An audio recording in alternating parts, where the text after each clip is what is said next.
একের পর এক গোল করে ইউসিএলে এখন পর্যন্ত সেরা স্কোরের তালিকায় শীর্ষে ফরাসি তারকা কিলিয়ান এমবাপ্পে। ৫ ম্যাচে ৯ গোল করে এমবাপ্পে শেষ ম্যাচে করেছেন হ্যাট্রিক। সেরা স্কোরারের তালিকায় আরও আছেন গালাতাসারের ভিক্টর ওসিমহেন, ম্যান সিটির আর্লিং হাল্যান্ড আর বায়ার্ন মিউনিখের হ্যারি কেনের মতো তারকা ফুটবলাররা। ইউরোপিয়ান ক্লাব ফুটবলের সবথেকে বড় মঞ্চে বড় দলগুলোর লড়াই, যা দেখার জন্য মুখিয়ে থাকে ফুটবল প্রেমীরা। এই মৌসুমে দলগুলো এখন পর্যন্ত ৫টি করে ম্যাচ খেলেছে, যেখানে সবচেয়ে বেশি গোল কিলিয়ান এমবাপ্পের।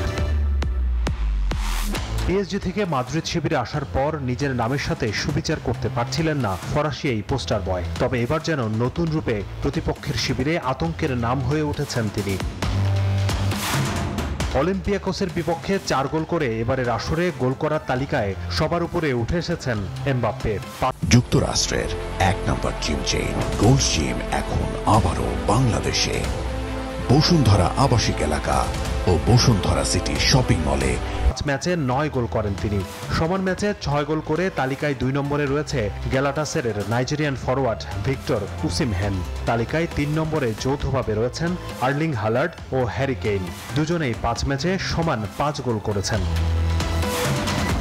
এদিকে গোল করানোর তালিকায় সবার উপরে রয়েছে পিএসজি ও মরক্কোর ডিফেন্ডার আশরাফ হাকিমি। ৫ ম্যাচে ৩ গোলে সহায়তা করেন তিনি। তালিকার সবার উপরে থাকলেও তার সমান অ্যাসিস্ট করেছে আরও ৩ জন। তারা হলেন ম্যানচেস্টার সিটি ও ডাচ তারকা টিজানি রেজন্ডাস, লিভারপুল ও হাঙ্গেরির মিডফিল্ডার ডোমিনিক জোবোসলাই ও ওলিম্পিক মার্সেই এবং গ্যাবনের ফরওয়ার্ড আউবামেয়াং। তারা সবাই ৫ ম্যাচে সমান ৩ গোলে সহায়তা করেছেন। তবে এখন দেখার বিষয় আসরের শেষ পর্যন্ত তালিকার সবার উপরে কে থাকে। হুসাইন শাহাদাত, স্পোর্টস ডেস্ক, নিউজ 24।